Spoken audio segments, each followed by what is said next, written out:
सुधार के स्तंभ, यानी वो स्तंभ जिस पर हमारा सुधार टिकेगा। और जब तक पिलर नहीं ये तैयार होंगे हमारे भीतर, तो सुधार का संभव हो पाना भी बहुत मुश्किल होगा। जिस होश में आने को हम सुधार मानते हैं, ये बहुत बड़ी गलतफहमी है हमारी ना। और अगर ये सुधार होता तो ये बात तो हमने जब जब होश में आए कहा ही है कि मैं सुधार में हूँ, तो फिर क्या हुआ उसके बाद परिणाम? इस चीज़ का अनुभव हम सबको है। तो इसीलिए फर्स्ट थिंग फर्स्ट, पहले हमें क्या करना चाहिए इस बात का देखा जाना बहुत ज़रूरी है। सबसे पहली चीज़ जो स्तंभ है,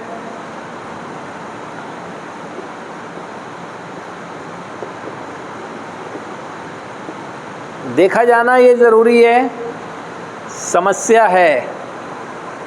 आप में से बहुत से लोग तो कह रहे हैं कि हम सुधार में चलेंगे और समस्या हमें कोई नहीं है। यहाँ पर आकर कहते हैं हमें कोई समस्या नहीं है।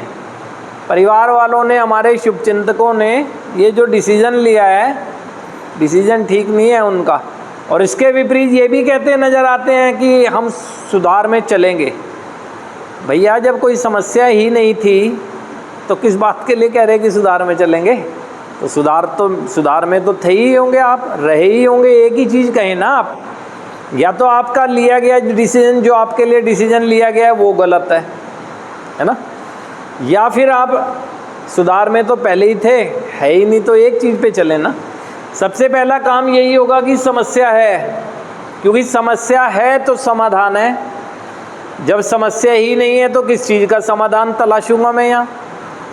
तो पहला काम तो ये होगा, मुझे ये आइडेंटिफाई करना चाहिए कि समस्या है या नहीं है।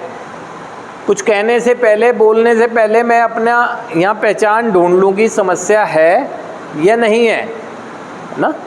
समस्या अगर मानते हैं कि हाँ यार नशे की समस्या तो मुझे है, तो ठीक है, पहले इसके पूर्ण त्याग की भावना लाएं। ऐसा क्या है कि समस्या तो है, लेकिन देखता हूँ कि फिर दोबारा गुंजाइश है तो कुछ, है ना। अगर है समस्या, या मेरी सोच में भी है समस्या भाई, मेरे व्यवहारों में भी समस्या, तो पहले तो समस्या पर फोकस करेंगे ना कि है या नहीं है। है तो क्या है?